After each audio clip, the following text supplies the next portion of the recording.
Isso.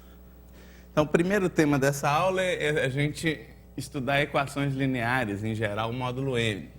Então, uma coisa do tipo AX congruente a B módulo N. Né? N é um inteiro positivo, A, B e N inteiros. Inteiros, digamos com N maior que zero. E a gente quer saber... tem uma equação dessas. É claro que se, sei lá, x1 e x2 são congruentes módulo N, o AX1 e o AX2 também vão ser congruentes módulo N. Então, se o x1 é solução, o x2 também vai ser. Quer dizer, o conjunto de soluções você pode descrever módulo N. Quer dizer, você pode fazer essa observação geral, né? Se x1 for congruente a x2 módulo N, então AX1 é congruente a AX2 módulo N. Então, ser solução ou não dessa equação só depende da classe de x módulo n. Você troca x por qualquer coisa congruente a x módulo n. Se o x era solução, essa outra coisa continua sendo. Se o x não era solução, isso aí também não pode ser. Então, é suficiente descrever as soluções módulo n. Quer dizer, o conjunto das soluções você pode olhar como um conjunto de classes de congruência módulo n. A primeira pergunta é quando que uma equação desse tipo, não é uma equação do primeiro grau geral, assim, módulo n, que em vez de você olhar como uma equação, você olha como uma congruência. Então, é quando que isso tem solução por exemplo, quantas soluções tem, né? Em princípio. Isso pode não ter solução nenhuma, por exemplo, deixa eu dar dois exemplos. 2x congruente a 3 módulo 4. Isso aqui não tem solução. Porque para todo x inteiro, né, não tem solução inteira x.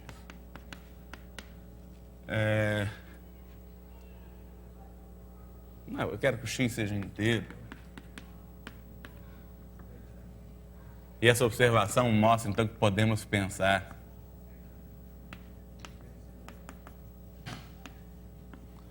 que x é um inteiro módulo n, né? Mas vamos lá. Por que 2x congruente a 3 módulo 4 não tem solução inteira, ou não tem solução módulo 4? Porque 2x é par e 3 é ímpar. E duas coisas são congruentes módulo 4, tem que ter a mesma paridade, né? Quer dizer, que um é o outro mais um múltiplo de 4. O múltiplo de 4 é sempre par. Então, isso não pode ter solução inteira, porque um número par não pode ser congruente a um número ímpar módulo 4. Pode ser congruente, sei lá, módulo 3. Um é congruente a 4 módulo 3, um é par, outro é ímpar, não tem problema nenhum. Mas módulo 4 não. Duas coisas são congruentes módulo 4, ou módulo 2, ou módulo qualquer coisa par, tem que ter a mesma paridade, né? Mas, por outro lado, se você bota, sei lá, 2x congruente a 2 módulo 4, esse negócio tem, de fato, duas soluções. Você pode fazer... Tem duas soluções módulo 4. Tem infinitas soluções inteiras, né? Mas tem duas soluções módulo 4, que são 1 e 3. 2 é congruente a 2 módulo 4, naturalmente. 2 vezes 3, que é 6, também é congruente a 2 módulo 4. Então, uma congruência desse tipo... Aqui, ó, as notas dessas, pode pegar aqui. Essa congruência tem duas soluções. Então, uma congruência desse tipo pode não ter solução, pode ter mais de uma solução, pode ter uma solução só. Por exemplo, 3x congruente a 1 módulo 4 tem exatamente uma solução módulo 4.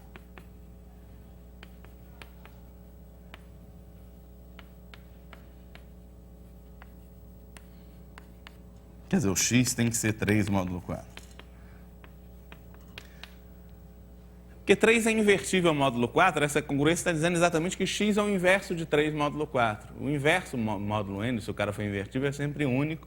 O inverso de 3 é o próprio 3. 3 ao quadrado é 9, que é 1 módulo 4. Né? Então, você pode ter solução única, pode ter várias soluções, pode não ter solução nenhuma, contando o módulo n sempre, né? E como é que a gente decide se tem alguma solução ou não, e quantas soluções são, como é que... Não precisa, né? O que importa é o resto da divisão de B por N. Se você trocar B pelo resto da divisão por N, que é menor que N, dá uma equação equivalente, porque é uma congruência módulo N. Você pode supor que o B é menor que N se você quiser, mas não precisa. O B pode ser qualquer inteiro. O A também. O A e o B você pode supor que são números entre 0 e N-1. Porque a equação só depende das classes de congruência deles no módulo N também. Mas então vamos lá. Uma condição necessária para esse negócio ter solução é que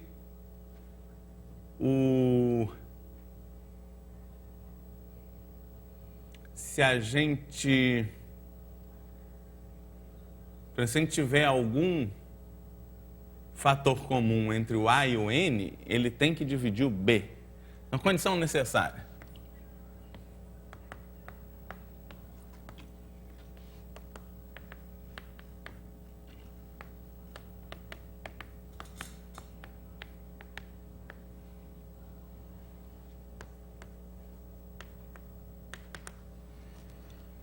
A condição necessária é que o MDC entre A e N divide B.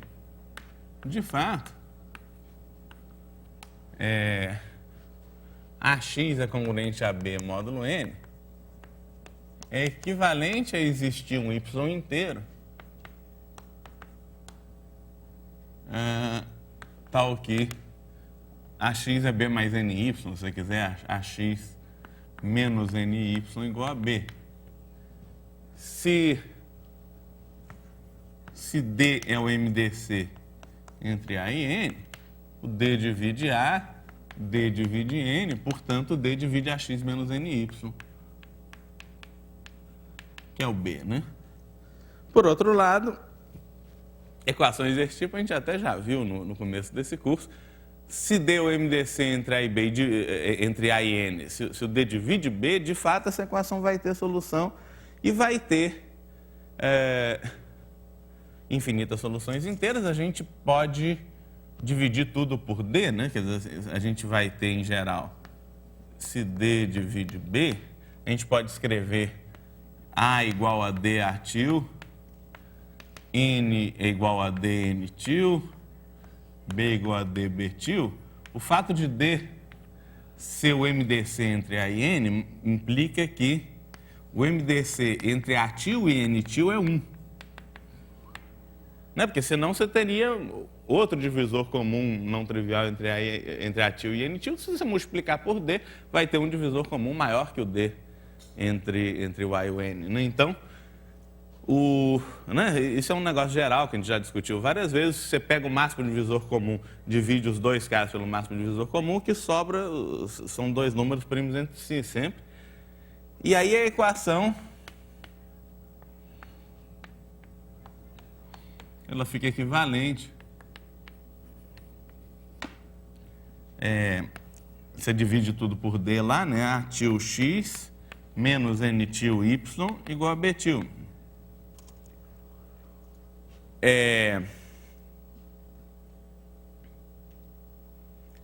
Muito bem, essa equação, por outro lado, tem solução porque o A til e o N til são primos entre si. Em particular, você tem uma combinação linear do A til e N til que dá 1. Se tem uma combinação linear que dá 1, você pode multiplicar tudo por B til, você vai ter uma combinação linear que dá B til. Então, a gente já discutiu isso, de fato, no início do curso. Aqui tem solução x0, y0 inteira, e todas as soluções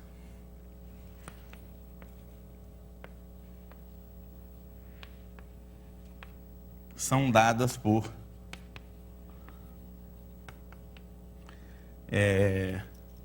x é x0 mais um certo múltiplo de N til,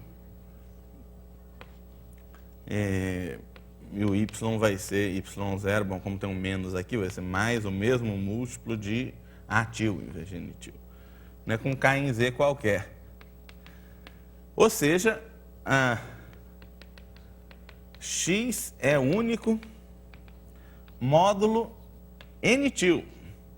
Quer dizer, para qualquer solução, o x é congruente ao x0 módulo N til.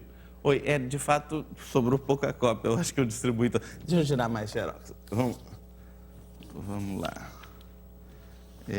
Não, sobrou uma aqui, mas eu acho que tem mais gente, né? Eu vou... Então, se vocês puderem dividir essa, daqui a pouco eu tiro mais xerox dessa aqui, só para não parar o assunto no meio, né? Vamos lá. Tá, então...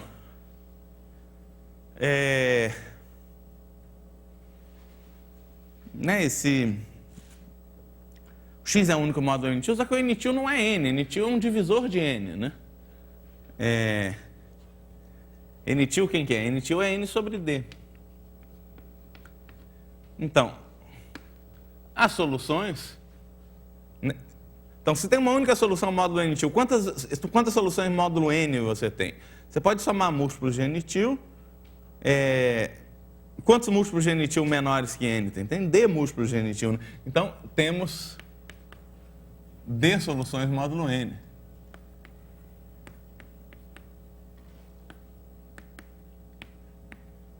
Módulo n, que são as seguintes: x0 mais k n-til, digamos com 0 menor ou igual a k menor ou igual a d menos 1. Porque quando se você olha para o próximo valor de k, que é k igual a d, você vai estar somando d n-til. D n-til é exatamente igual a n, então você vai voltar para a mesma solução x0 módulo n. Como a solução é única módulo n-til, ela produz d soluções módulo n, que são essas daí. São soluções dessa equação, mas essa equação é equivalente a essa daqui, que é equivalente a dizer que a x é congruente a b módulo n, né? Então, os valores possíveis de x são esses. Então, nesse caso, a gente sabe que tem uma condição necessária e suficiente para ter uma solução. Quando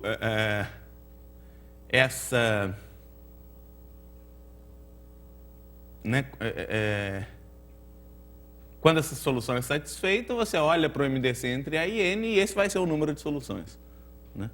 D é o MDC entre A e N. Então, ou você tem 0 soluções ou tem MDC entre A e N soluções, e a condição para você ter soluções é que o MDC entre A e N tem que ser um divisor de B. Então, isso caracteriza completamente quando que a equação tem soluções, quando que não tem, e quando ela tem, ela diz o número de soluções, né? Então, se o A for primo com N, você sempre tem soluções e sempre tem exatamente uma solução. Então, se MDC entre A e N é 1, para todo valor de B,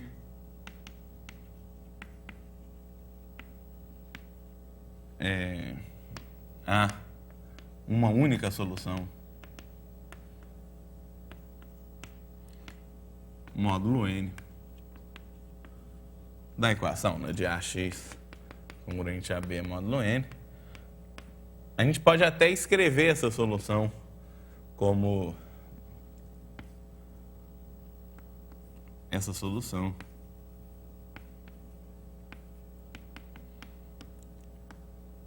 Pode ser dada explicitamente.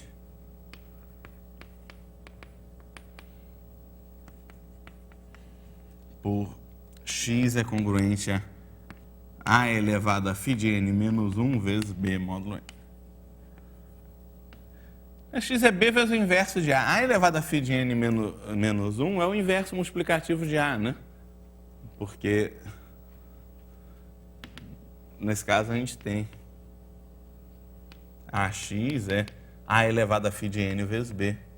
Mas a gente está supondo que A é primo com n, A elevado a φ de n, nesse caso, vai ser 1 módulo n, pelo teorema de Euler-Fermat, né? Porque, então, o teorema de Euler disso aqui é 1 módulo n, isso é 1 vezes b, que é b módulo n. Então, esse cara é solução. A gente já viu que a solução é única nesse caso.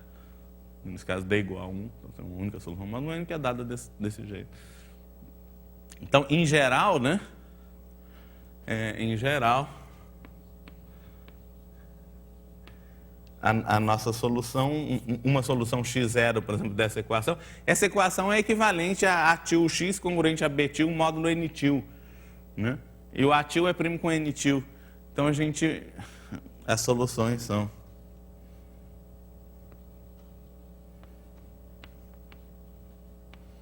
soluções módulo n são dadas por... Se a gente junta as duas coisas, por x é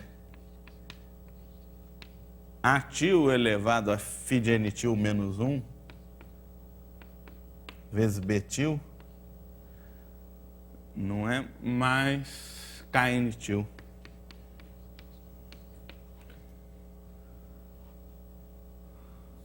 Né? Módulo n. Se a gente só está olhando o módulo n, basta tomar k entre 0 e d menos 1, ou seja, m-til. MDC entre A e B menos 1. Então, isso descreve completamente. Obrigado.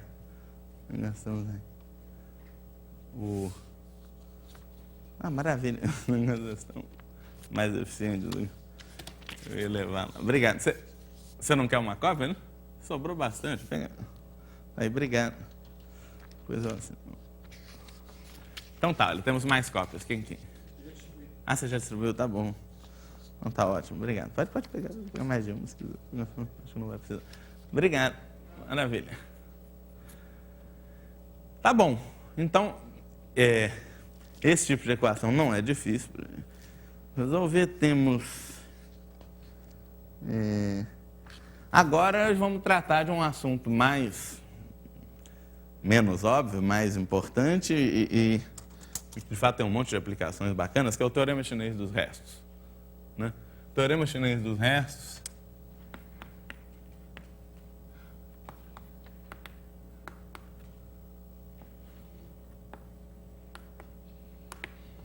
bom, vocês veem que qualquer equação de primeiro grau desse tipo, ela acaba caindo numa variável, né? Ela acaba caindo numa classe de congruência. Essa equação daqui é equivalente a dizer que x é congruente a x0 módulo n-til. Por um certo n-til, o n-til não é n, mas é o n dividido pelo MDC entre a e n. De qualquer jeito, a solução é sempre uma classe de congruência. Então, suponha agora que você tem um sistema com várias equações lineares desse jeito, mas com uma variável só. Em geral, quando você tem um sistema de equações, sei lá, nos números reais, de várias equações com uma variável só,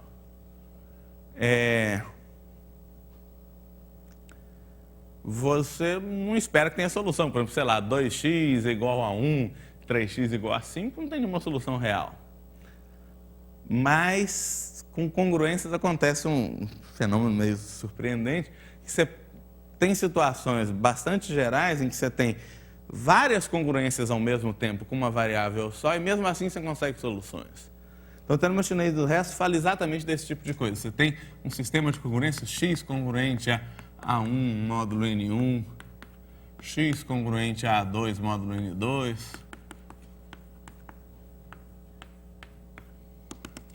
x congruente a AK módulo NK. Claro que isso pode não ter solução. Por exemplo, se N1 foi igual a N2, dizer que x é congruente a 1 módulo 4, x é congruente a 2 módulo 4, claramente não tem solução, porque um cara não pode ser ao mesmo tempo congruente a 1 e a 2 módulo 4. Mas, se for uma coisa tipo x congruente a 1 módulo 4, x congruente a 2 módulo 3, isso vai ter solução.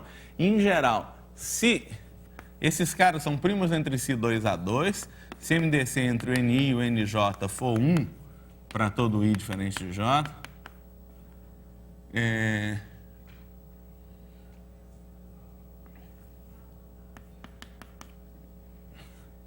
esse sistema de congruências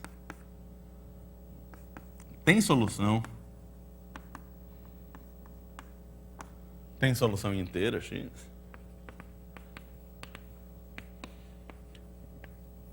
E essa solução ela vai ser única módulo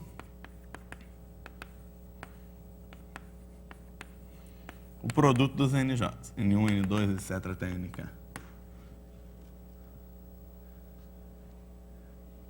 Então, isso é o que diz o teorema chinês dos restos. Diz que quando você tem um sistema de congruências, módulo N1, módulo... Então, por exemplo, sei lá, esse exemplo que eu falei. X congruente a 1 módulo 4, x congruente a 2 módulo 3. nós vemos que esse cara vai ter uma solução e a solução vai ser única módulo 12. E, de fato, por exemplo, 5 é uma solução disso, isso é equivalente a dizer que x é 5 módulo 12. Esse negócio vai ter uma única solução, a solução vai ser uma classe de congruência módulo 12. Né? Porque não é difícil ver que 5 satisfaz. 5 é congruente a 1 módulo 4 e 5 é congruente a 2 módulo 3. Por outro lado, se tiver algum x que satisfaz essas duas congruências, se fizer x menos 5 vai ser 0 módulo 4, porque tanto x quanto 5 são 1 módulo 4. E x menos 5 vai ser 0 módulo 3, porque tanto x quanto 5 são 2 módulo 3. Então, x menos 5 vai ser múltiplo de 4 e de 3 ao mesmo tempo, portanto, vai ser múltiplo de 12. Então, x é 5 módulo 12. E vice-versa, se x for 5 módulo 12, em particular, o x vai ser congruente a 5 módulo 4 e congruente a 5 módulo 3, portanto, vai ser solução. Né?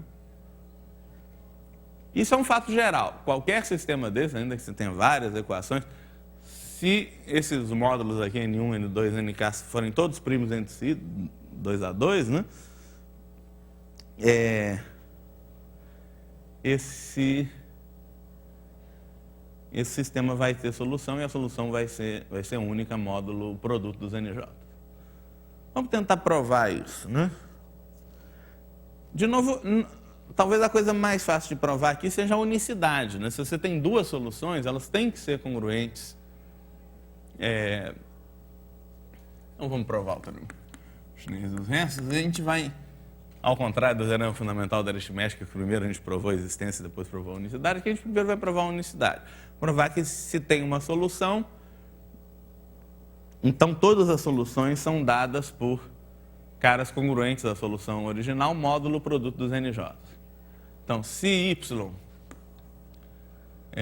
também, se x é congruente a j módulo NJ e y também é congruente a j módulo NJ, para todo j entre 1 e k, né, que é o que a gente está supondo, em particular, o y menos x vai ser congruente a j menos a j, que é 0, módulo NJ. Para 1 menor ou igual a j menor ou igual a k. Portanto, o NJ divide y menos x. E como eles são primos entre si 2 a 2, como o MDC entre N e NJ é 1, para todo i diferente de j, né? Se um número inteiro é múltiplo de vários caras primos entre si, ele tem que ser múltiplo do produto. O produto desses caras tem que ser igual ao MMC nesse caso, né? Vários caras primos entre si 2 a 2, o MMC deles é o produto. Então, nesse caso, a gente tem que N1, N2, NK divide y menos x. Reciprocamente, se...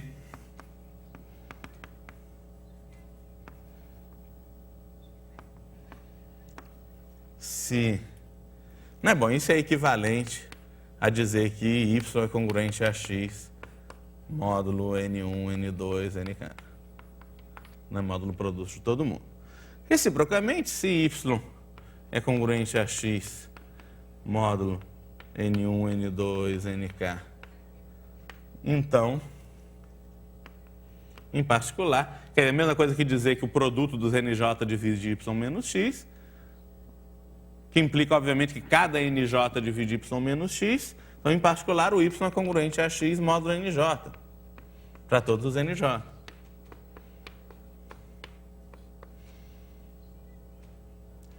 E, portanto, se x é uma solução,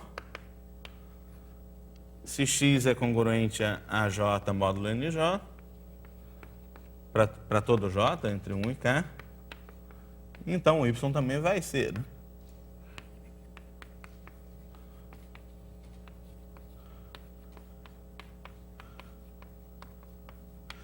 Então, isso mostra que, se esse sistema tem alguma solução, qualquer coisa congruente a essa solução, módulo produto dos NJ, módulo N1 vezes N2 vezes NK, também vai ser uma solução. E qualquer outra solução tem que ser desse jeito. Quer dizer, outra solução qualquer é tal que a diferença y menos x tem que ser múltiplo do produto dos NJ. Então, o conjunto das soluções é uma, se vocês quiserem, é uma PA infinita de razão N1, N2, etc, Nk. Ou seja, em outras palavras, é uma classe de congruência módulo N1, N2, Nk. Mas a gente precisa provar que isso sempre tem alguma solução, né? Então, tem um método que produz uma solução de um jeito razoavelmente explícito, que é o seguinte. Então, existência. Mas depois a gente vai ver como é que a gente prova de um jeito mais compacto a existência e a unicidade, mas vamos fazer um método mais algorítmico. Agora, vamos mostrar como é que a gente acha uma solução de uma coisa desse tipo, né?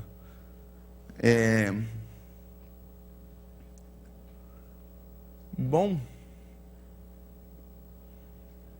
então, para cada NJ, a gente vai associar um número que eu posso chamar de Nzão J, que é o seguinte.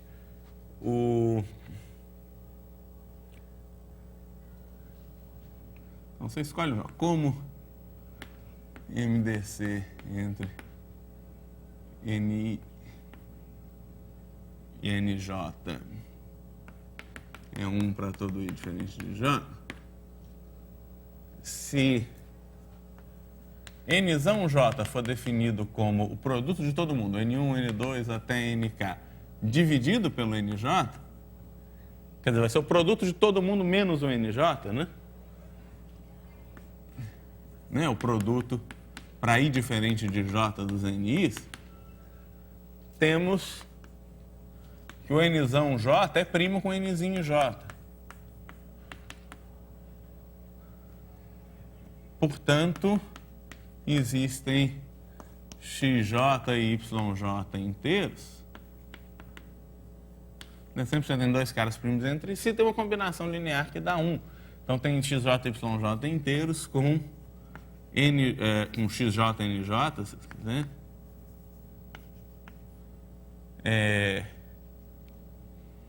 Mais yj nzão j igual a 1, né? E agora, a ideia é considerar esse número aqui, yj nzão j, seja, sei lá, Ezão j definido como yj nzão j. Que propriedade que esse Ezão j tem? Ele tem duas propriedades importantes. Ele é zero módulo NI para todo I diferente de J. Por quê?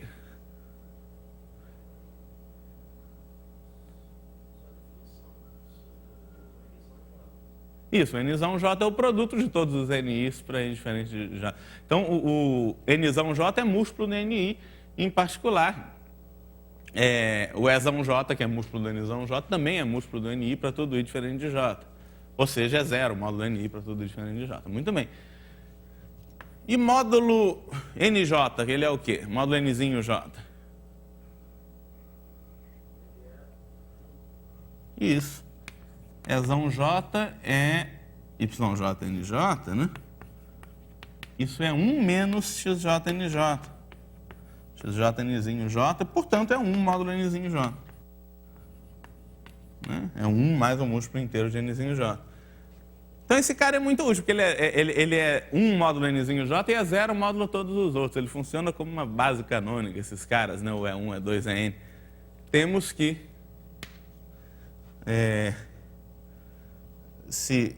Então, temos que...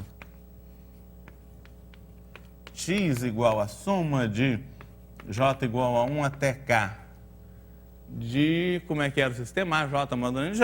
De Azinho J, Ezão J, né? Ou seja, A1 Ezão 1 mais A2 Ezão 2 mais AK Ezão K é a solução do sistema.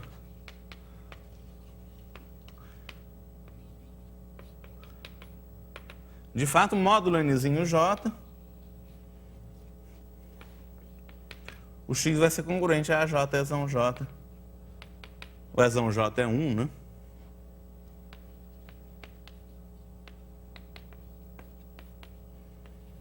Módulo Nzinho J para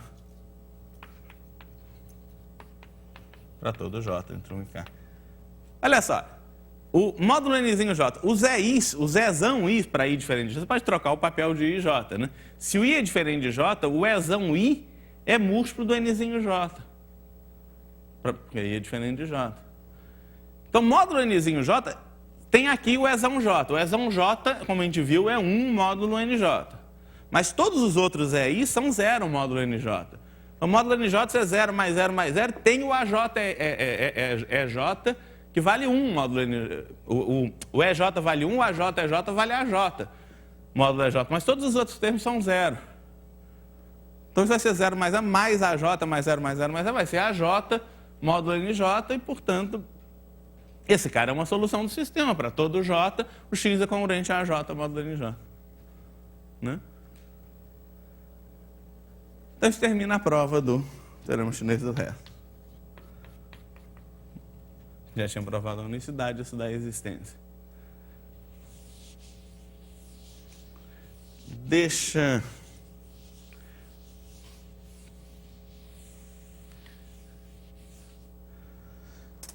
eu dar outra prova mais curta, mas talvez um pouco mais técnica, um pouco mais de notação, né? Prova alternativa.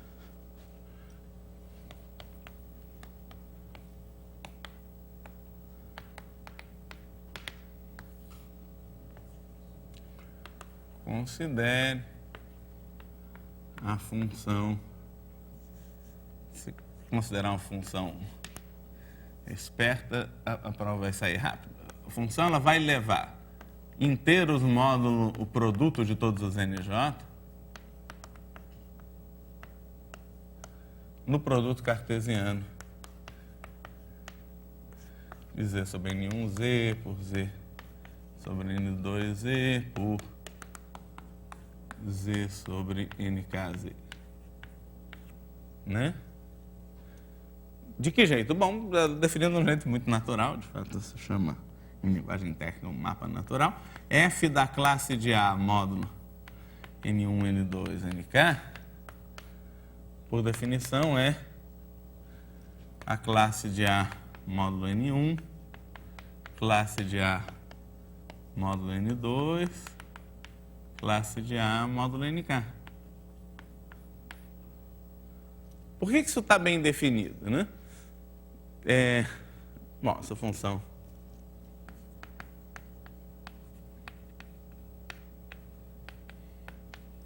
ela está bem definida.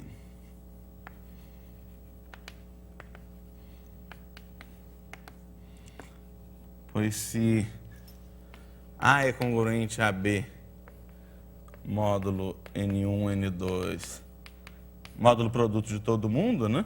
Isso quer dizer que o produto de todo mundo divide B menos A, mas isso implica que cada NJ divide B menos A, né? Então, certamente o A é congruente a B, módulo NJ para todo J. Isso eles nem precisam ser primos entre si para que valha isso. Se dois caras são congruentes, módulo um múltiplo de um certo número, eles são congruentes módulo desse número também. Né? Congruente quer dizer que a diferença deles é múltiplo disso tudo, em particular vai ser múltiplo do NJ, que é um divisor disso. Né? Então eles têm que ser congruentes módulo NJ. Quer dizer, se você muda de representante nessa classe de congruência, troca o A por outro cara congruente a A módulo desse produto, a imagem não vai mudar módulo N1, módulo N2, etc. módulo NK. Então essa função está bem definida. Por outro lado, essa função, além de estar bem definida, é injetiva. F é injetiva. Pega dois caras com a mesma imagem, A e B. O que quer dizer isso? Quer dizer que o A módulo N1 tem que ser igual a B módulo N1, o A módulo N2 tem que ser igual a B módulo N2, o A módulo NK tem que ser a B módulo NK. Ou seja, você vai ter que B é congruente a A módulo NJ para todo J.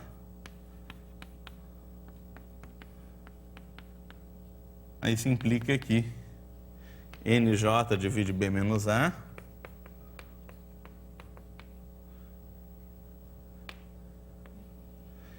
como eles são primos entre si, eu estou repetindo, na verdade, aquele argumento da unicidade lá, né?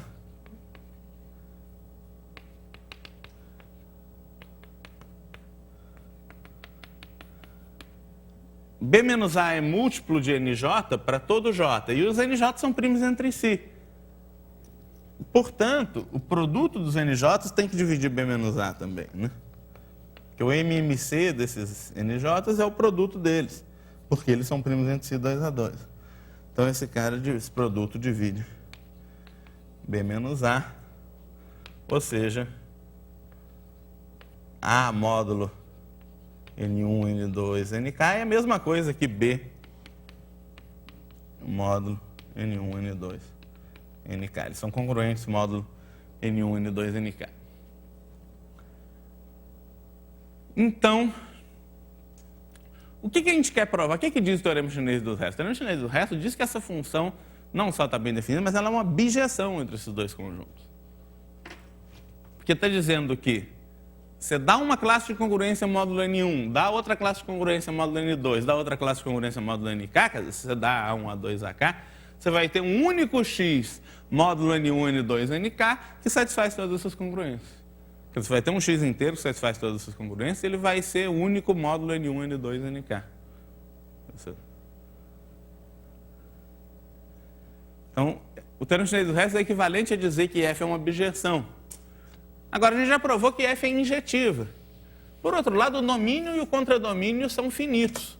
Como o domínio e o contradomínio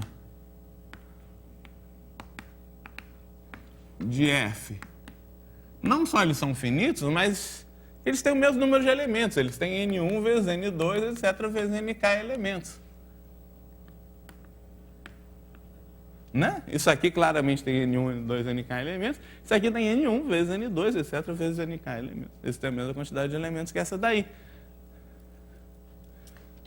E F é uma bijeção. E F é uma injeção, desculpa, foi o que eu acabei de provar lá. Não tem jeito. Você tem dois conjuntos finitos com a mesma quantidade de elementos e F. Então, uma injeção de um conjunto no outro é automaticamente sobrejetiva, é automaticamente uma bijeção. Não, você tem dois conjuntos com 5 elementos, digamos, uma função de um no outro. Ela é injetiva se somente se é sobrejetiva. Se é injetiva, cada elemento tem que ir num elemento diferente. Como só tem 5, você tem que, a imagem tem que dar os 5 elementos de cá, não tem jeito, não pode faltar nada nem sobrar nada. E F é uma injeção, F é necessariamente uma bijeção.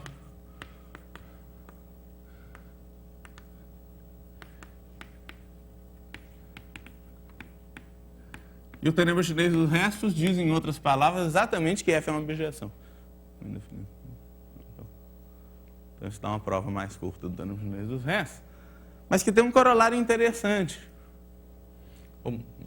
Observação, corolário, observação. Se restringirmos F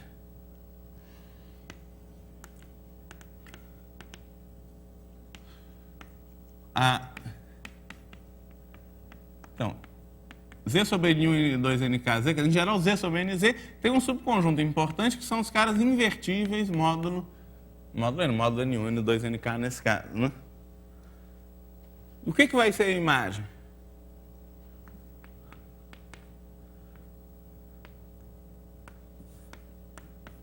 Ela vai ser o produto dos invertíveis módulo N1, módulo N2, etc.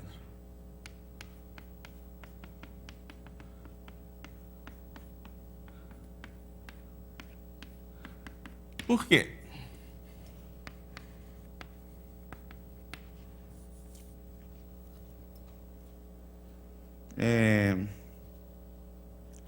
O que quer dizer que um cara é invertível módulo N1, N2, NK? Quer dizer que o MDC entre o cara e o produto N1, N2, NK é 1. Só que dizer que A é primo com esse produto é equivalente a dizer que A é primo com cada um dos NJs. Né?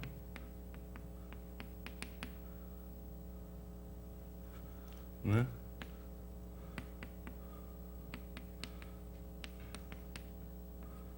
Então, um cara é primo com um produto, justamente se ele tem algum fator comum com algum NJ. Quer dizer, Quer dizer, um cara não é primo com produto se somente se ele tem algum fator comum com algum NJ.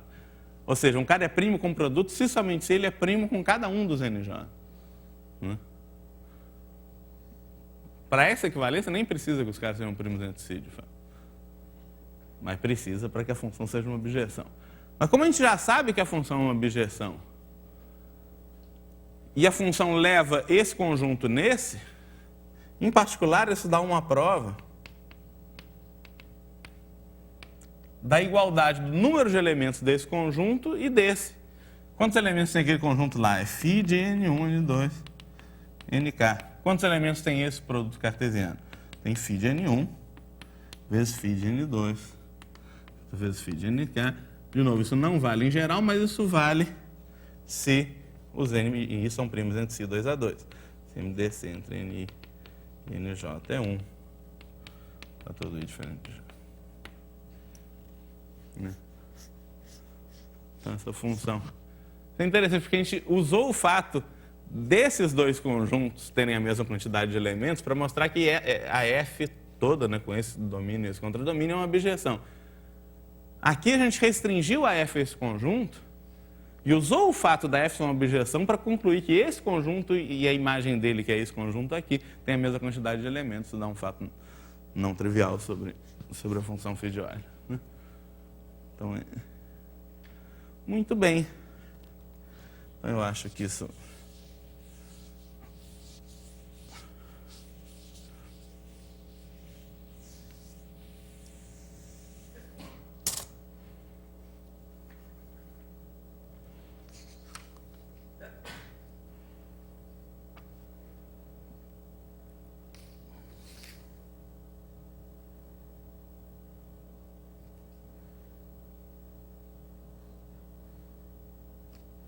Muito bem. Então, vamos ver alguns exemplos, né? De aplicação desse teorema.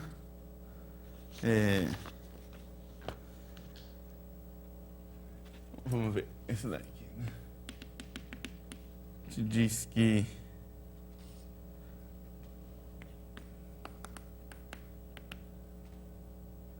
um inteiro é livre de quadrados.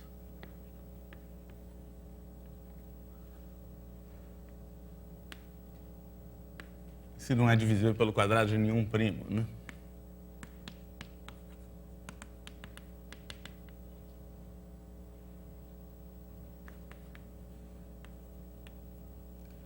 Ou equivalentemente, se não é divisível pelo quadrado de nenhum inteiro maior que 1.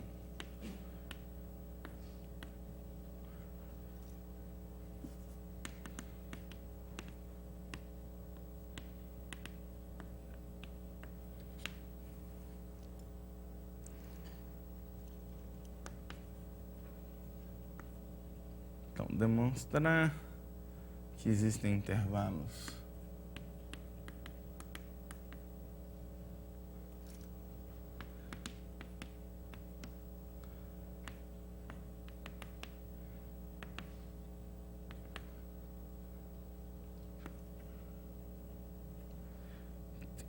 arbitrariamente grandes de inteiros consecutivos, nenhum dos quais é livre de quadrados.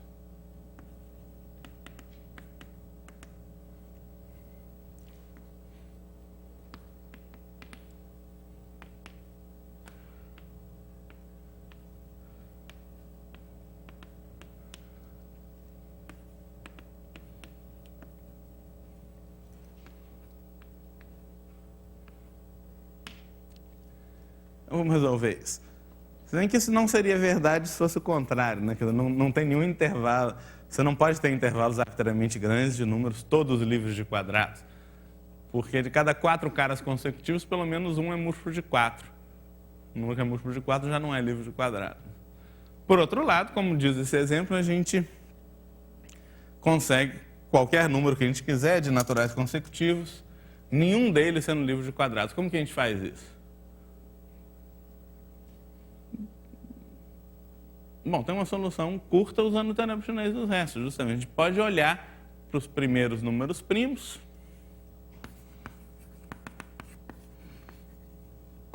ou para k números primos quaisquer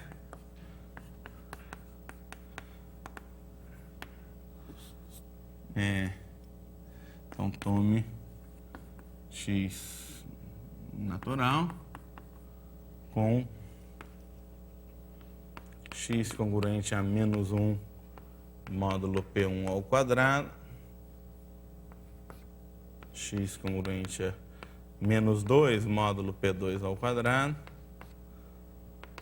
x congruente a menos k módulo PK ao quadrado.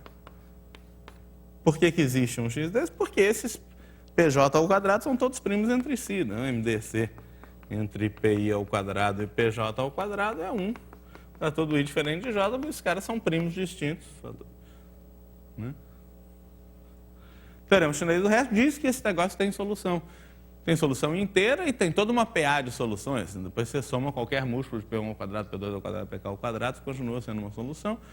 Lá tem soluções naturais. E aí, o que quer dizer que x é menos 1 módulo P1 ao quadrado? Quer dizer que P1 ao quadrado divide x mais 1.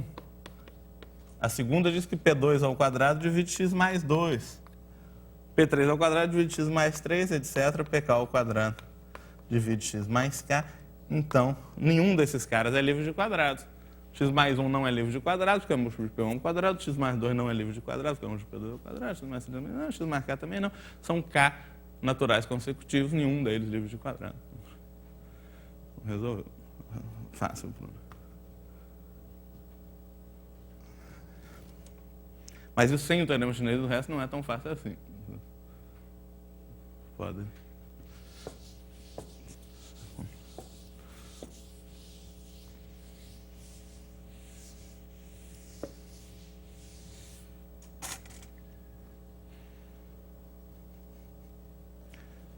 Vamos ver outro.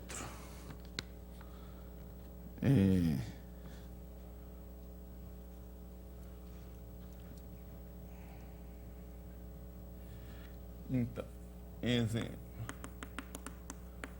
Seja P de x, polinômio não constante com coeficientes inteiros.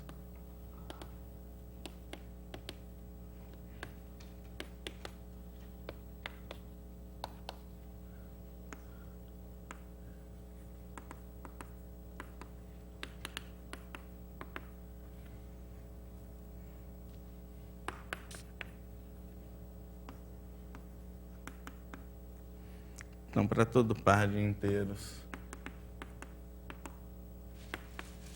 KI... Não, estou falando... Peraí. Pulando uma coisa. Demonstrar que para todo inteiro N existe um inteiro I. Isso. Que para qualquer N inteiro existe I inteiro, tal que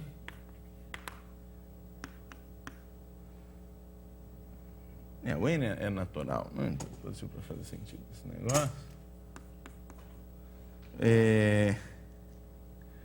P de I mais 1 até P de I mais N são todos compostos.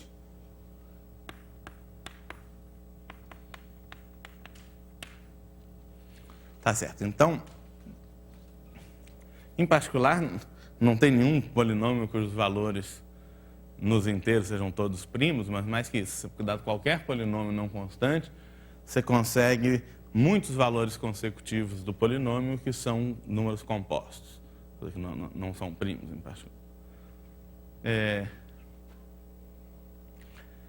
Muito bem.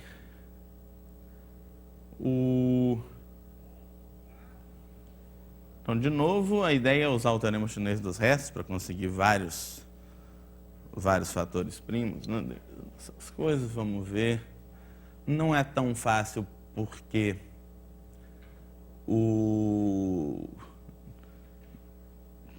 nem todo primo divide algum valor de um polinômio não constante dado. Por exemplo, 3x mais 1 nunca é múltiplo de 3. Mas vamos pensar um pouquinho. Se a gente olha para o outro lado, se tem um polinômio não constante, quando o x fica grande, o módulo do polinômio fica grande. Ou ele vai para mais infinito ou para menos infinito. Então, em particular, ele Ele vai assumir valores que são inteiros maiores que 1 e que vão ter fatores primos. Quer dizer,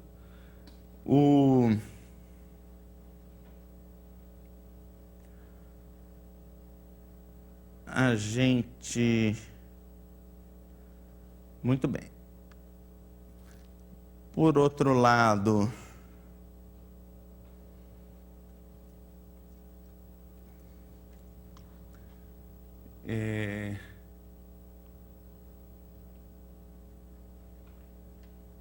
eu gostaria que os valores desse polinômio tivessem, eventualmente, fatores primos diferentes para a gente poder usar o teorema chinês dos restos. Eu gostaria que esse cara fosse composto, que vai ser múltiplo ou do produto de dois primos ou de algum primo ao quadrado. Esse aqui a gente vai querer usar primos diferentes para esse argumento, para fazer um argumento desse tipo, né? Então vamos ver se a gente olha para os valores. Por outro lado, se em algum momento o valor do polinômio é, sei lá, múltiplo de 5, para qualquer caso, P de x é múltiplo de 5, qualquer y que seja congruente a x módulo 5, P de y também vai ser múltiplo de 5. Então, polinômios com coeficientes inteiros têm essa propriedade. Quer dizer que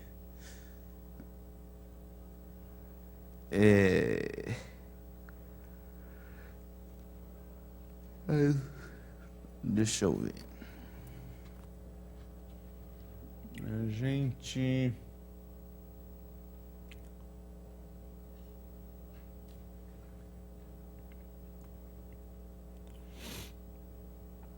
Eu não estou querendo complicar demais, você tem?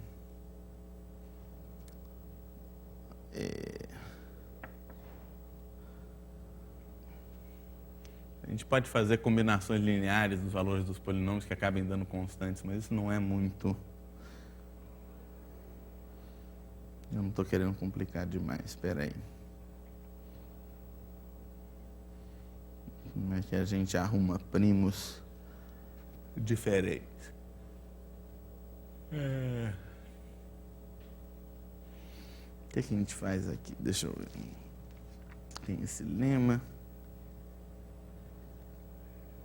Bem. Não, certamente. Isso aqui é verdade.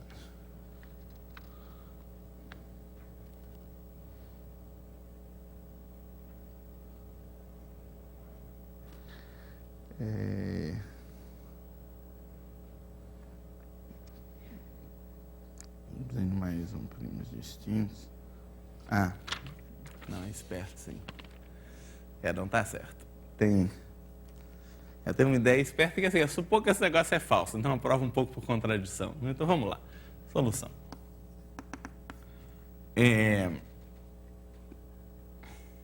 Bom, suponha que esse negócio seja falso. Não suponha que para todo i, quer dizer, que tem algum n, sei lá, n igual a 1000, então para todo i esse negócio tenha algum valor primo.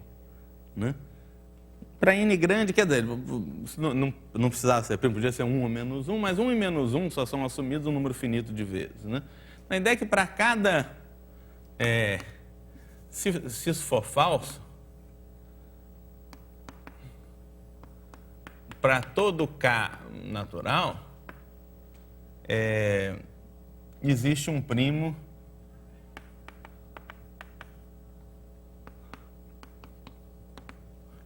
em P de Kn mais 1 até P de K mais 1N menos 1, né? Você olha, P de Kn mais 1, P de Kn mais 2 até o P de K mais 1N menos 1, quer dizer, em N caras consecutivos, sempre vai ter algum valor primo. Então, em particular, o polinômio assume infinitos valores primos, né? Porque, de novo, um polinômio não constante só pode assumir cada valor um número finito de vezes, no máximo o grau dele, né? O polinômio de grau R tem no máximo R raízes. O polinômio de grau R assume cada valor no máximo R vezes. Então, existem infinitos primos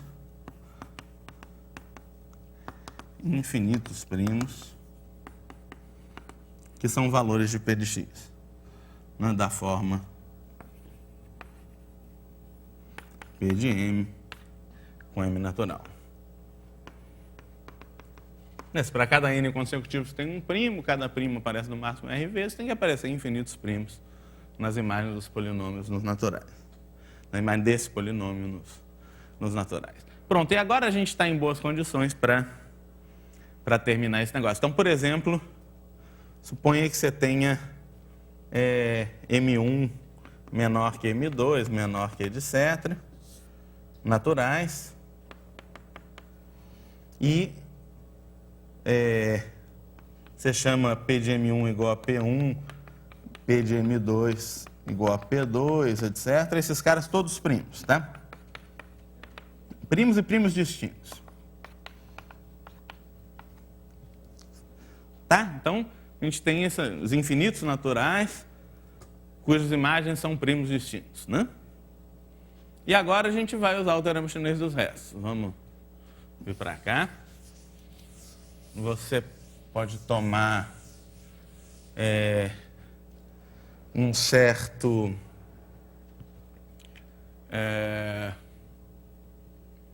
J natural, ou sei lá, R natural, né? Então existe R natural, tal que R é congruente a menos 1 módulo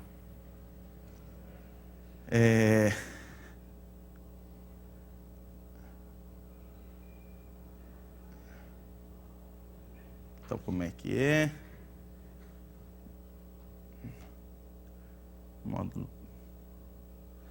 Por exemplo, eu quero um cara. Deixa eu ir devagar. Eu quero um cara cuja imagem seja múltiplo de P1 e de P2 ao mesmo tempo. Se um cara é congruente a M1 módulo P1, a imagem vai ser isso. Vai ser múltiplo de P1 também. Então, deixa eu fazer isso, menos 1, M1 menos 1, módulo P1, M2 menos 1, módulo P2, M3 menos 2, módulo P3, M4 menos 2, módulo P4. Em geral, eu vou dizer todas as congruências que eu quero. Eu vou querer... Como é que é? Bom, N mais uma congruência vai ter que ser, né?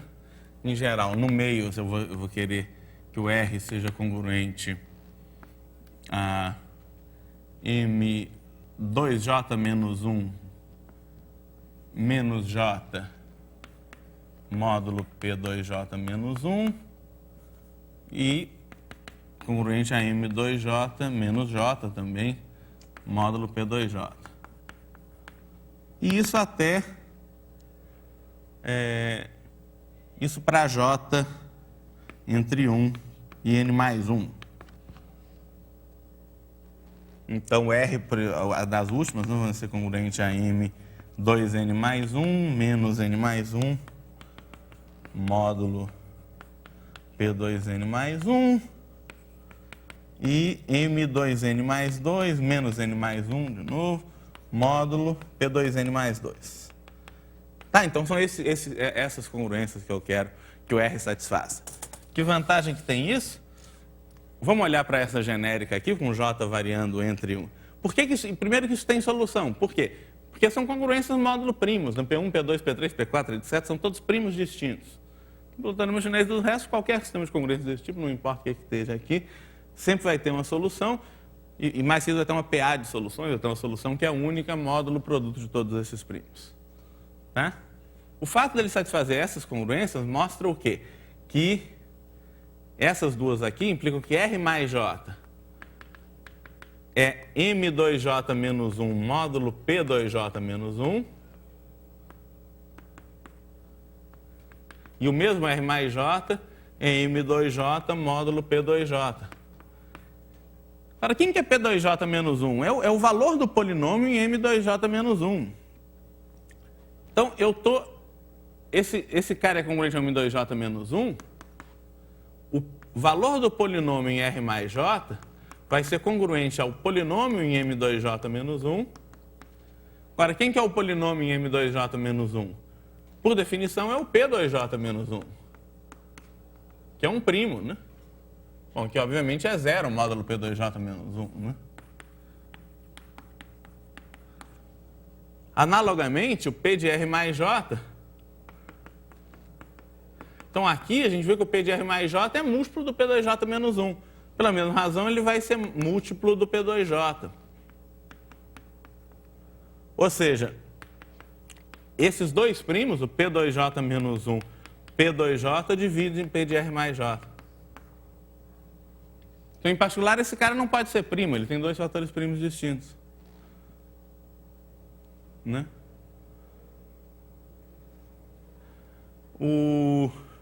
Isso vale para todo J entre 1 e N mais 1. Então, você tem N mais 1 caras consecutivos, cujos valores pelo P são todos compostos. Então, você tem absurdo, né? Eu estou supondo que era falso.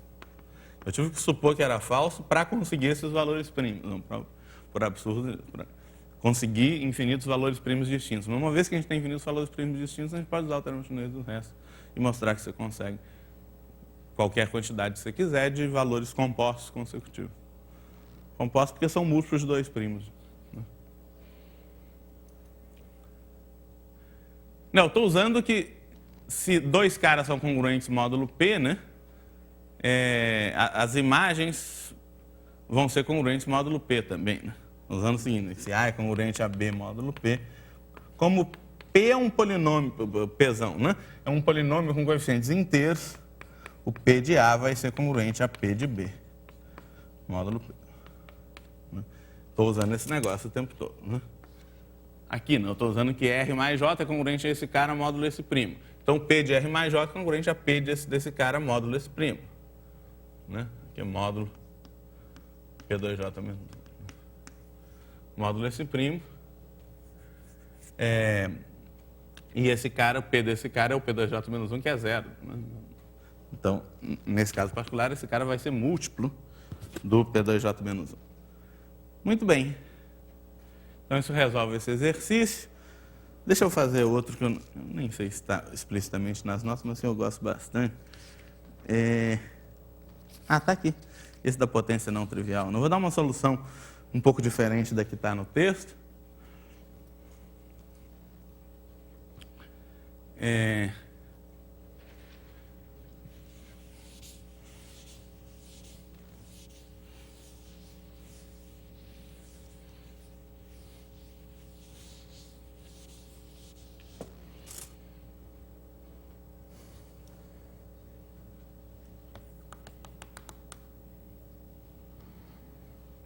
Então, diz que uma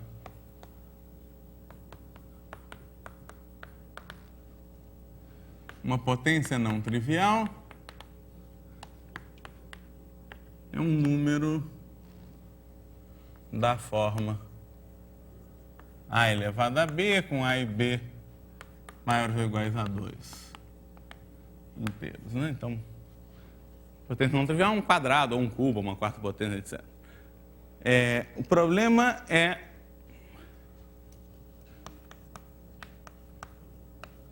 prove que para todo inteiro positivo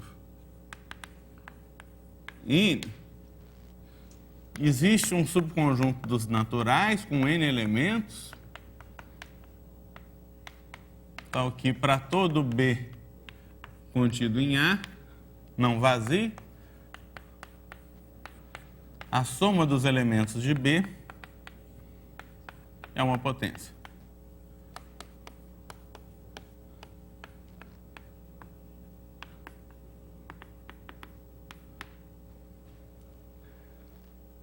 Então, você quer provar que então, para todo N tem um conjunto com N elementos, né? X1, X2, Xn. Para que todos os XJ são potências, todos os xi mais xj com i diferente de j são potências. A soma de todo mundo tem que ser uma potência. Todos esses caras são potências.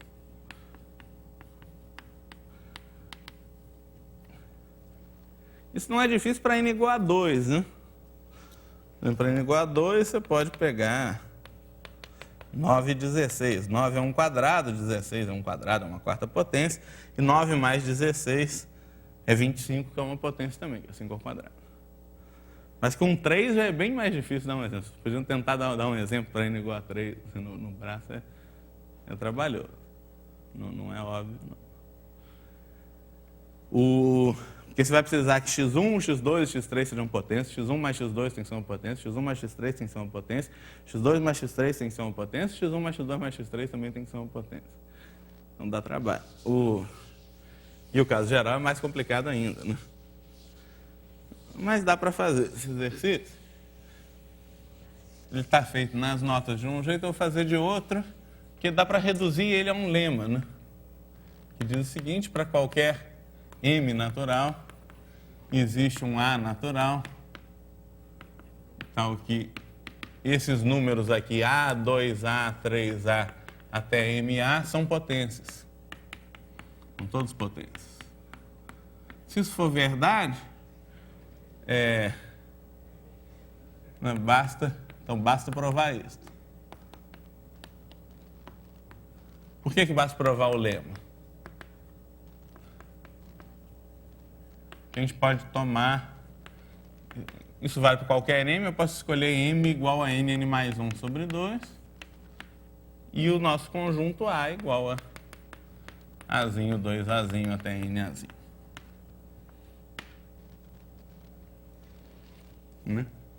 Aí a soma dos elementos de qualquer subconjunto disso vai ser sempre múltiplo de A, porque todos os elementos são múltiplos de A, vai ser no mínimo Azinho, no máximo a soma de todo mundo, que é Nn mais 1 sobre 2 vezes A. Então a soma de qualquer subconjunto vai ser um cara dessa lista, entre A e MA. Né? Então vamos provar esse lema. Como é que a gente prova que você consegue, para qualquer M, um Azinho tal que todos os múltiplos de Azinho entre Azinho e M vezes Azinho são potências? A ideia, naturalmente, é usar o teorema chinês dos restos. Usar o teorema chinês dos restos aonde? A ideia é usar o teorema chinês dos restos nos expoentes das coisas. Então, a ideia é que o M é dado, né? Então, prova do lema. Sejam P1, P2, PK, os primos menores que M. Os primos menores ou iguais a M. Né? Lista todos os primos menores ou iguais a M. E eu vou tomar o A. Os fatores primos do A vão ser só esses aí. Vai ser uma coisa da forma P1A alfa 1, P2 alfa 2, até PK alfa K. Pergunta quem são os alfa J. Né? Bom, o que eu quero sobre o A? Eu quero que, se multiplicar o A por cada J entre 1 e M, eu quero que dê uma potência. Então, cada J entre 1 e M se fatora de algum jeito usando esses primos. Você tem um cara que é no máximo M, os fatores primos dele vão ser no máximo M também. Então, os fatores primos que podem aparecer são os PJ.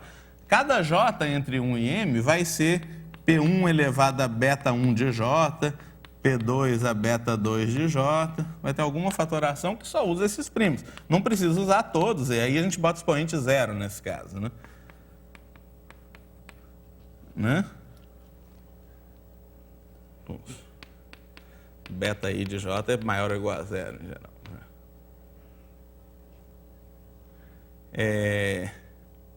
Não é qualquer cara entre 1, J entre 1 e M, tem uma fatoração desse tipo. E eu quero que JA seja uma potência. Quem que é JA? JA é P1 alfa 1 mais beta 1 de J, P2 alfa 2 mais beta 2 de J, PK alfa K mais beta K de J. Qual que é a ideia agora? Agora é pegar um monte de primos. Podem até envolver os PJ, mas não precisa. Sejam Q1 menor que Q2, menor que QM primos. Pego M primos agora distintos. E eu vou fazer com que, para cada J entre 1 e M, JA será uma potência QJésima. Para todo J entre 1 e M. Como é que a gente garante isso? Para isso, basta que QJ divida alfa I mais beta I de J para todo I entre 1 e K. E quem que é alfa I mais beta I de J? São os expoentes que aparecem na fatoração do JA. Se todos esses expoentes forem múltiplos do QJ, esse número vai ser uma potência QJésima. Para ver se um número é um quadrado, por exemplo, basta ver se todos os expoentes são pares. Para ver se um número é uma quinta potência, os expoentes têm que ser todos múltiplos de 5.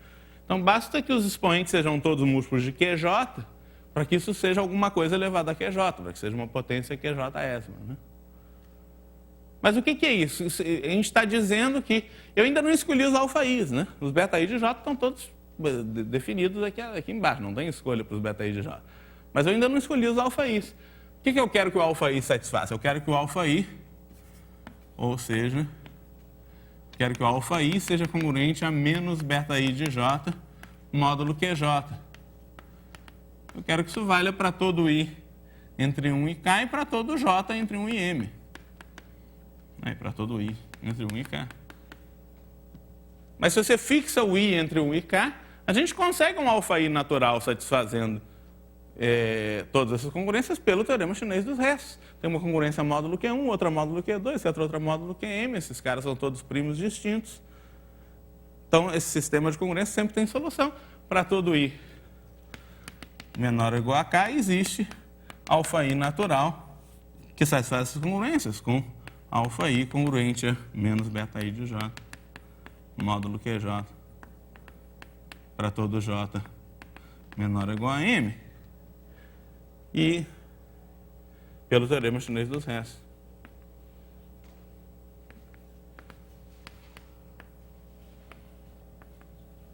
Portanto, esse A, que é P1 alfa 1, P2 alfa 2, PK alfa K, é a solução. E acabou.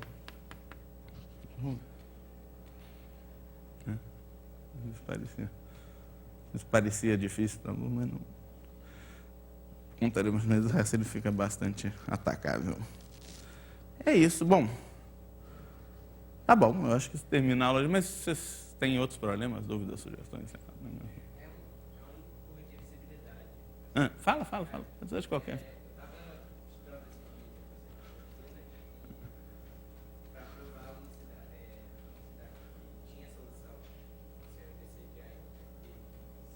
O que tem solução? Vamos lá.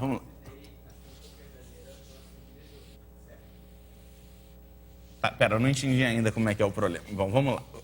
Tenta. Só uma demonstração da relação de Bezout. Tá, demonstração do que, exatamente? A relação de Bezout, dados 2 inteiros A e B. Tá, vamos escrever. Dados 2 inteiros A e B. Eu consigo X e Y. Inteiros? Não sei também. Tá. Acho que inteiros.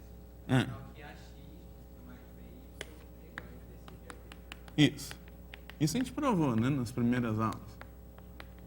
Não provou? Isso a gente provou nas primeiras aulas. A ideia era considerar o conjunto de todos os números. Não, deixa eu lembrar como é que era a prova da gente. A gente pegava o conjunto de todos os números positivos, tais que existem x e y inteiros, para os quais C é ax mais by. Então, você olha para todos os números da forma x mais by que sejam positivos. Né? É preciso que A e B sejam não ambos nulos. Né? Você não pode ter A igual a B igual a zero, senão qualquer combinação linear dá zero. Dá tudo esquisito. Bom. Tá, então você considera esse conjunto Esse conjunto é diferente de vazio.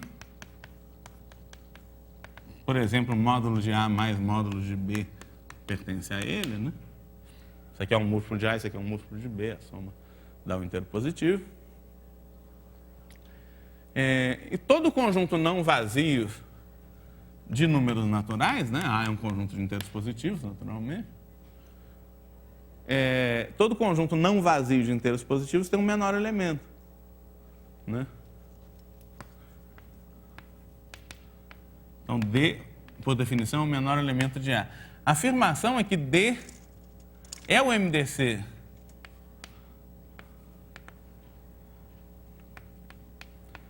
entre A e B.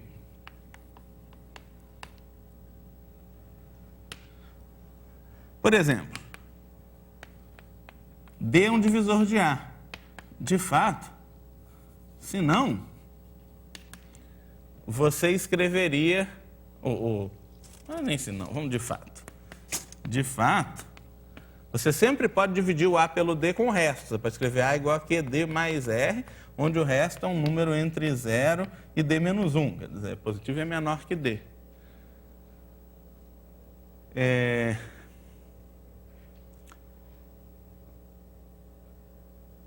Agora, o R é menor que D, e o R é A menos QD, e o D você pode escrever como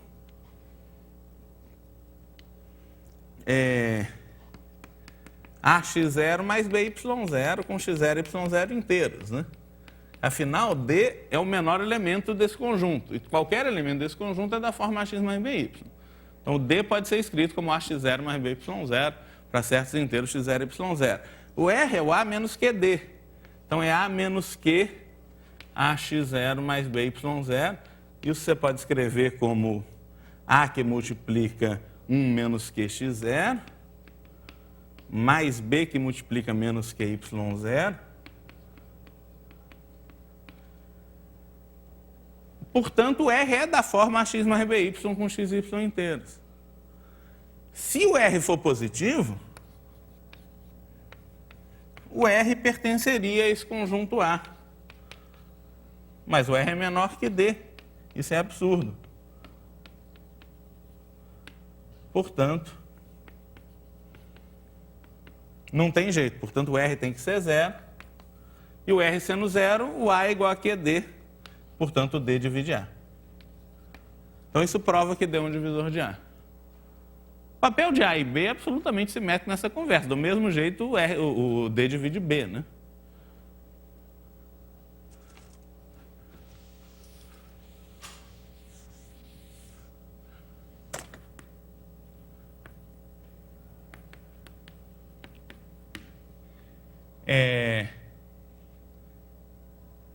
Então, D é um divisor comum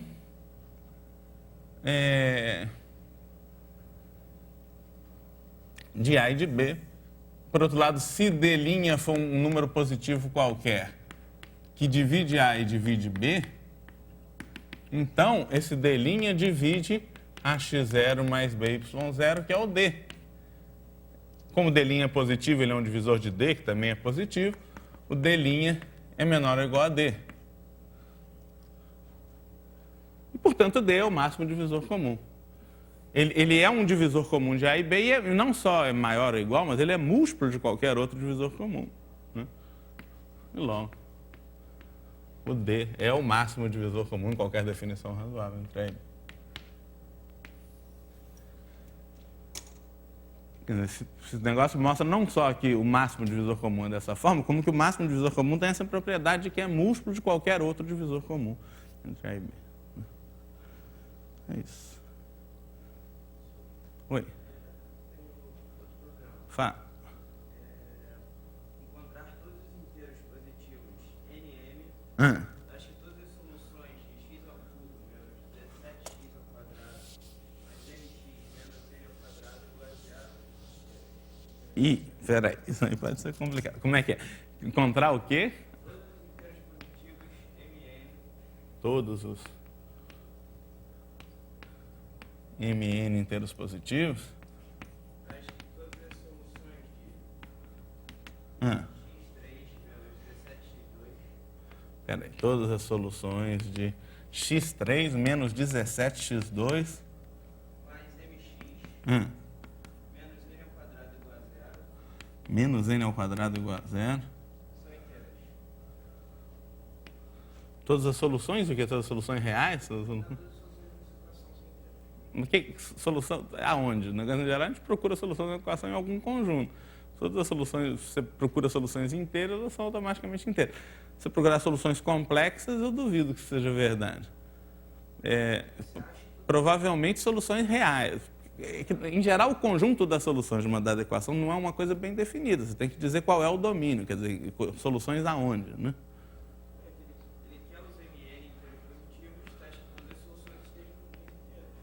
Sim, o que eu estou dizendo é que a expressão todas as soluções não é muito precisa, né? É um negócio vago, porque você tem que dizer todas as soluções reais, ou todas as soluções complexas, ou todas as soluções alguma coisa são inteiras. Se você falar todas as soluções inteiras são inteiras, é uma trivialidade, não tem que provar nada. Então, a pergunta é todas as soluções em que sentido? Deve ser todas as soluções reais. Eu duvido que todas as soluções complexas possam ser inteiras de algum jeito. Uma equação desse tipo sempre tem solução. Não, mas isso é uma equação. Desculpa, eu estava achando que tinha duas variáveis, x e y. Não, soluções de uma equação do terceiro grau, você tem razão. Todas as soluções, eu acho que a gente pode interpretar até soluções complexas. Né? Uma equação. Uma equação do terceiro grau sempre tem três soluções complexas quando está a multiplicidade. A pergunta é quando que essas soluções são todas inteiras necessariamente? Boa pergunta, né? Bom, a soma das raízes, em geral, um polinômio desse tipo. Desculpa, isso tem uma variável, eu estava achando que tinha x e y. Bom, vamos lá. Isso aqui sempre se fatora como x menos alfa, x menos beta, x menos gama, com alfa, beta e gama complexos, em geral. Esses caras são as raízes. A soma das raízes sempre vai dar 17 nesse caso, né? Se você desenvolver e comparar os coeficientes. O produto das raízes da n ao quadrado, né? E m é igual a alfa beta mais alfa gama mais beta gama. Isso dá m. Bom, então a soma dá 17. Se as três raízes são inteiras, o m e o produto vão ser automaticamente inteiros. A coisa que não é óbvia é quando é que o produto das raízes é um quadrado perfeito, né? E o que a gente sabe é que alfa mais beta mais gama dá 17. Então, gama é 17 menos alfa menos beta. Quer dizer, você quer achar os quadrados perfeitos são dessa forma. Com alfa e beta inteiros. Então, o problema é basicamente isso, né? O problema é basicamente achar os alfa e beta inteiros, tais que alfa vezes beta vezes 17 menos alfa menos beta dá um quadrado perfeito. Porque nesse caso, né, você monta esse polinômio, x menos alfa, x menos beta, x menos gama, onde gama é 17 menos alfa menos beta. A soma vai dar 17, vai começar assim. O produto vai dar n ao quadrado, então termina com menos n ao quadrado. O m, obviamente, vai ser inteiro se o alfa, beta e gama são inteiros. Então, o problema vira isso, né? Achar os alfa e beta inteiros, tal que esse produto é um quadrado perfeito.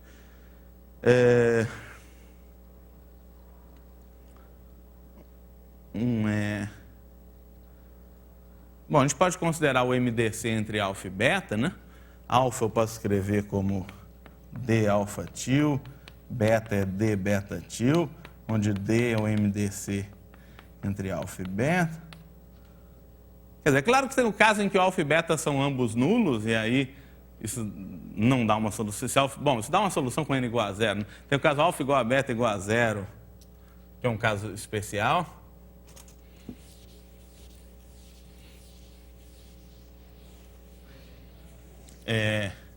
Alfa igual a beta igual a zero, gama igual a 17, o polinômio fica x ao quadrado, 17 menos x ao quadrado, x menos 17, quer dizer, x3 menos 17, x2, é o caso m igual a n igual a zero.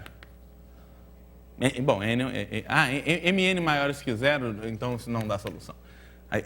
A ideia é que o mn são positivos, isso pode ser importante.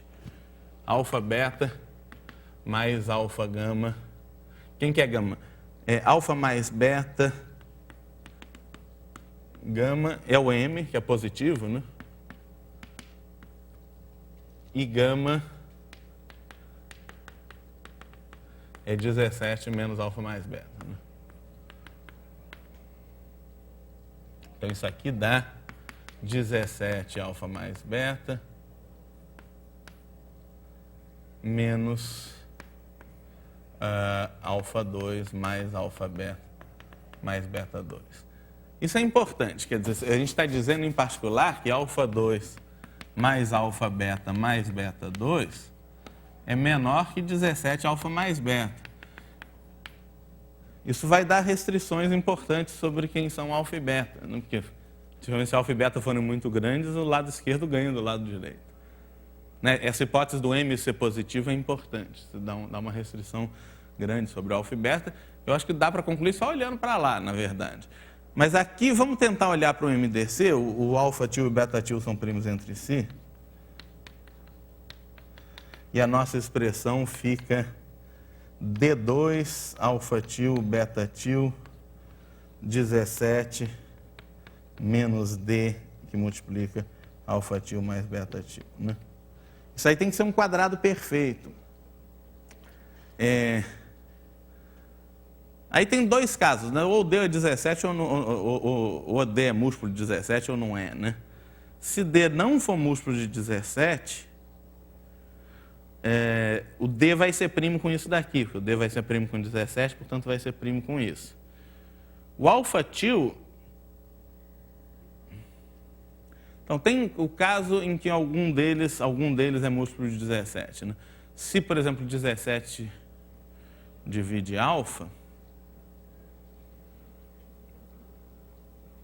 eu acho que isso aqui vai ficar grande demais, né? Vai ficar alfa 2, vai ser pelo menos 17 alfa.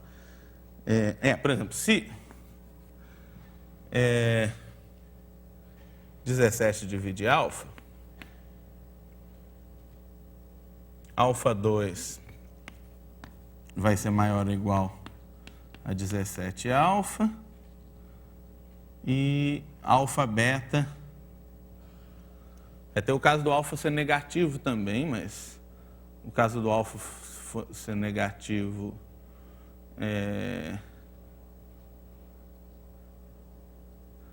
se o alfa for negativo, o beta for positivo.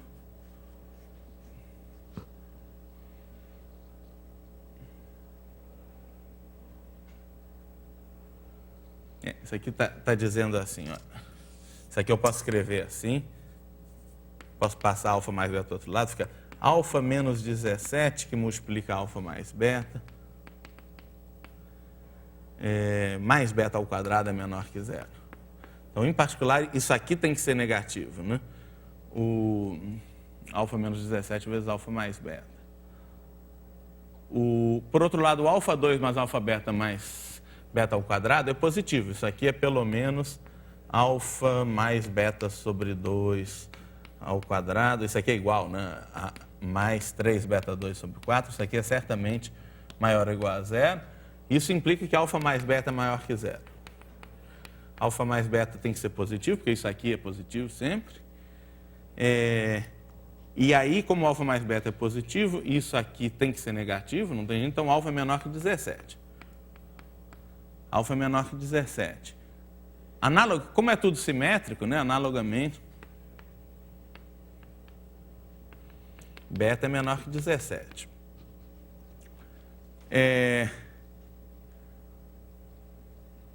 Então, nem alfa, não pode haver múltiplos de 17. Se tiver algum múltiplo de 17 aí, por exemplo, se alfa for 0, beta ao quadrado é menor que 17 beta. Então, se alfa for 0, então beta ao quadrado é menor que 17 beta. Daí segue, quer dizer que o beta... Não, então, como é que é? Alfa for 0 está dizendo que o beta tem que ser positivo, que o alfa mais beta é positivo, está dizendo que o beta é menor que 17 beta. Ou seja, que o beta é menor que 17, nessa desigualdade. Só que... Então, pelo menos um dos dois, não dá para os dois serem múltiplos de 17, né? Eu acho que não dá para nenhum dos dois ser múltiplo de 17, na verdade. Por que eu estou preocupado com esse múltiplo de 17? Porque se nem alfa nem beta forem múltiplos de 17, o D também não pode ser múltiplo de 17. Então, esses caras todos, D ao quadrado, alfa til, beta til e isso aqui, tem que ser todos primos entre si. Qualquer fator comum de alfa til e isso aqui, ou de D e isso aqui, tem que ser múltiplo de 17. Mas talvez eu esteja complicando demais. Eu acho que essa desigualdade é suficiente. Se esses caras forem todos primos entre si, tudo tem que ser quadrado perfeito. O alfa til, o beta til e esse outro negócio. Mas eu acho que eu estou complicando demais. Essa desigualdade só vai ter um número finito de soluções. Deixa eu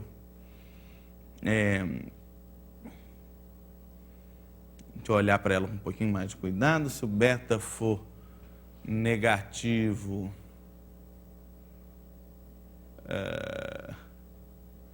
esse cara ainda fica menor que o alfa.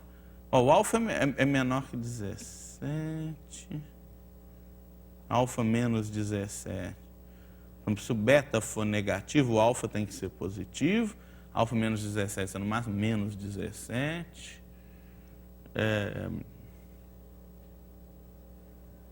E aí o beta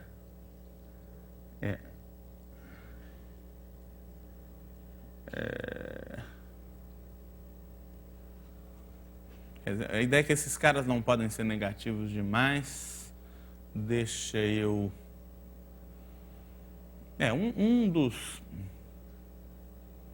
Um dos jeitos talvez mais fácil seria comparar alfa mais beta ao quadrado com esse negócio, né? Eu afirmo que alfa mais beta ao quadrado, bom, é certamente menor que o dobro disso. Mas talvez seja suficiente, né? Tá bom, deixa eu dar uma solução no braço. Alfa mais beta ao quadrado é menor que o dobro, menor ou igual que o dobro de alfa ao quadrado mais alfa beta mais beta ao quadrado. Porque se você desenvolve, estou dizendo que alfa 2 mais 2 alfa beta mais beta 2 é menor ou igual a 2 alfa 2 mais 2 alfa beta mais 2 beta 2. Se você diminuir, sobra desse lado um alfa 2 mais beta 2. Então, isso é trivialmente verdade. Isso é menor que 17 alfa mais beta, que como a gente viu, alfa mais beta é positivo, é 17 módulo de alfa mais beta. E daí segue que módulo de... aliás, eu vou botar até um igual aqui. Alfa 2 mais beta 2 mais alfa mais beta ao quadrado. Daí vai seguir, né? Isso aqui é uma identidade. Se eu dividir por módulo de alfa mais beta, vai ficar assim. Alfa 2 mais beta 2 sobre módulo de alfa mais beta mais módulo de alfa mais beta, né? É menor que 17. Pela desigualdade da média aritmética geométrica, né? Segue que a média aritmética dessas coisas é no máximo 17,5. Então, a raiz quadrada de alfa 2 mais beta 2 é menor que 17,5. Então, isso limita o alfa 2 mais beta 2, quer dizer, alfa 2 mais beta 2 menor que 17,5 ao quadrado, né, que é 289 dividido por 4. Daí segue que 138, 144, 72. Esse aqui é 72,25. Quer dizer, alfa 2 mais beta 2 é no máximo 72.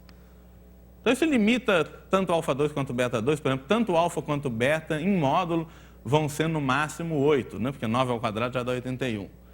Então, tem um número finito de possibilidades. Eu acho que o mais fácil, nessa altura do campeonato, é listar todas as possibilidades, que são poucas. E aí você acha todas as possibilidades. O alfa e o beta vão ser inteiros com um módulo no máximo 8. Então, são caras entre menos 8 e 8. A soma dos quadrados, por outro lado, se um deles for 8, o outro tem que ser no máximo 2 em módulo. Então, se um for 7, você vê as possibilidades e substitui aqui, vê quanto que isso dá quadrado perfeito. Talvez seja uma seja mais rápido do que fazer alguma coisa particularmente esperta. Porque, em geral, não é tão fácil ver, por exemplo, que o alfa-tio é primo com isso. Tem que ver que o alfa-tio é primo. Na maior parte dos casos, esses caras têm que ser todos quadrados perfeitos, mas não é óbvio que sejam em todos. Então, a solução mais eficiente, talvez, depois de fazer essa desigualdade que vem disso, né, a gente tem uma estimativa para no máximo quanto é que o alfa pode ser em módulo e o beta também, são no máximo 8, são inteiros. Então, você tem um número finito de possibilidades, não tão grande assim, você testa as possibilidades. E a condição é simplesmente essa, que essa expressão aqui tem que ser um quadrado perfeito. Não vão ser muitos casos, provavelmente. Mas os casos mais interessantes, quando o alfa e o beta são quadrados perfeitos, e 17 menos alfa menos beta também. Esses casos são fáceis de listar. Por exemplo, se o alfa for 1 e o beta for 9, soma de dois quadrados. 17 é uma soma de dois quadrados de um jeito único, né? 4 ao quadrado mais 1 ao quadrado. Se alfa for 4 e beta for 1, isso dá, só que eu não sei se vai dar certo essa desigualdade. Vamos ver. Se alfa for 4 e beta for 1, alfa ao quadrado mais beta ao quadrado dá 17. Isso aqui 17 mais 4, 21. Aqui é 17 vezes 5. Então isso, por exemplo, é um exemplo. Alfa igual a 4, beta igual a 1. Não sei se é o único. Porque para isso eu precisava saber que o alfa e o beta são positivos, o que ainda não é totalmente óbvio, mas talvez... mas eu acho que sim, né? Porque o alfa mais beta tem que ser menor que 17, né? O módulo de alfa, como a gente observou, o módulo de alfa mais beta é menor que 17. Então, o alfa mais beta é menor que 17 em particular. Isso aqui é positivo. A soma, pelo menos um dos dois é positivo. O outro também tem que ser, porque o produto dá um quadrado perfeito. Então, se diminui os casos, os três têm que ser positivos.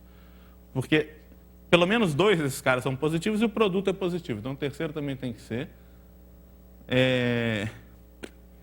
O alfa e o beta têm que ser positivos, isso já diminui o número de casos, tem que ser caras entre 0 e 8. Esse produto tem que ser um quadrado perfeito. Eu estou desconfiando que é bem capaz disso aqui ser a única solução, mas é bom, de qualquer jeito, não é difícil checar no braço, né? Eles são positivos e a soma é no máximo 17. Além da soma dos quadrados ser no máximo. Então, quer dizer, bom, cada um deles é no máximo 8, né? São positivos e cada um deles é no máximo 8. Claro que se um deles for 0, vai dar certo, porque 0 é um quadrado perfeito. Então tem sempre o caso em que um deles é 0, você vai ter x menos beta, x menos 17 menos beta. Se o alfa for 0, essa expressão aqui dá beta gama, simplesmente. Você só precisa que beta seja um número entre 1 e 16. Para quê? Hã?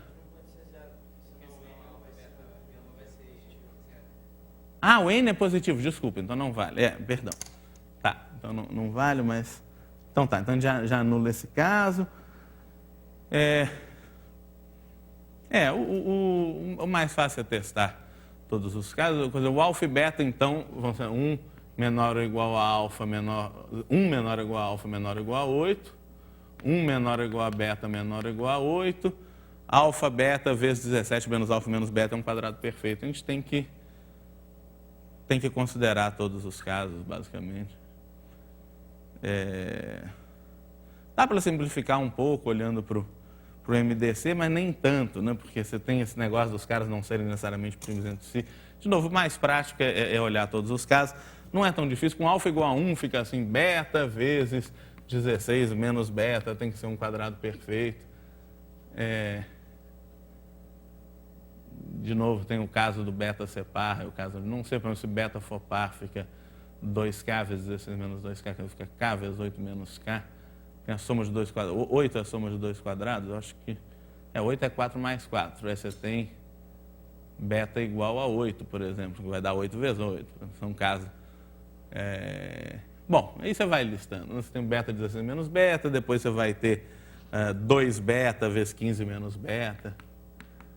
E assim por diante. Né? O negócio é lista todos. Em cada caso, você pode testar todos os casos na mão e ver quando é que dá certo. Acho que é o mais prático, né? Na verdade. Nesse caso, como os números são 8, não é tão grande assim, é melhor do que tentar arrumar um argumento esperto. Um bom exercício. Tem alguns casos. Né? Tá bom. Então, a gente volta